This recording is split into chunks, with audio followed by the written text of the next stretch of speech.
One day, a long, long time ago, two somewhat nerdy, touchy-feely adults who happened to teach in a pretty cool leadership program were talking. What were we discussing? One might wonder. We are glad you asked. It was a topic that was often on our minds.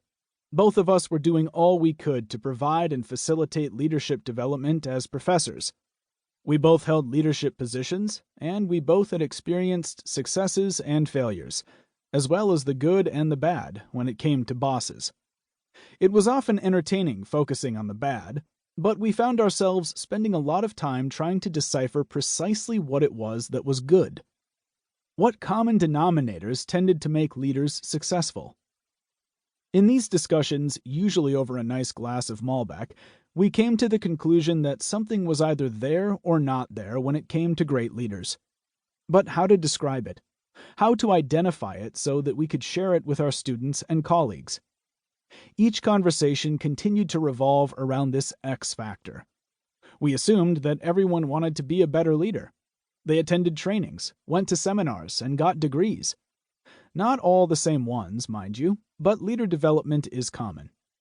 We surmised that this unknown factor had to be something that everyone was capable of doing. We still believe that. We kept asking ourselves what was missing in what we were practicing and teaching. We knew there was a feeling one got when in the presence of great leadership, and, going even further, when you were in the presence of great people. We started digging deeper into our own practices and how we tried to lead. What was it we asked ourselves daily? What did we say to ourselves when facing difficult situations, difficult times, stressful changes, and failures? One of us had an interesting memory about a supervisor who advised her to approach things with an open heart. We were onto something. The other replied that he had a mentor who felt that fostering bonds among people was the most important responsibility of a leader. Heart? Bonding? Dare we say love? The Malbec was almost gone, but we were close. Does heart and bonding come into play in most leadership programs? Not so much. We rarely use words that allude to the heart, but we should. We focus too much on scripted approaches to leading and not bonding. So we knew we weren't there yet. We kept thinking there was more. Then we put on our serious thinking faces, and bingo, that was it. There is usually a seriousness around what we teach and practice. We came to the aha moment when we both recognized that some of the most successful and loved leaders we knew were also fun. They laughed. There is a certain lightheartedness that comes with being real, with showing your human side. This levity can be seen in some of the most highly functioning teams, and it was the second piece of our puzzle. The picture had taken shape: love and laughter.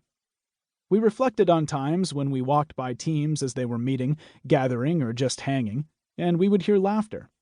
We also talked about how there seemed to be joy in the room and unfettered care for one another. These folks loved each other. We realized that some of the best places we had worked had an atmosphere of love and laughter.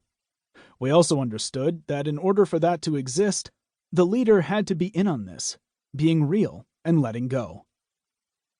This book was born from these conversations and experiences. We realized that everything we had been teaching with respect to concrete practices, models, and equations was good in theory and even good in practice. However, if a person doesn't recognize and start with the human aspects and human needs for love and laughter, the models will be just that: checklists and practices that don't really do anything except make the leader feel good about his or her investment in leadership development.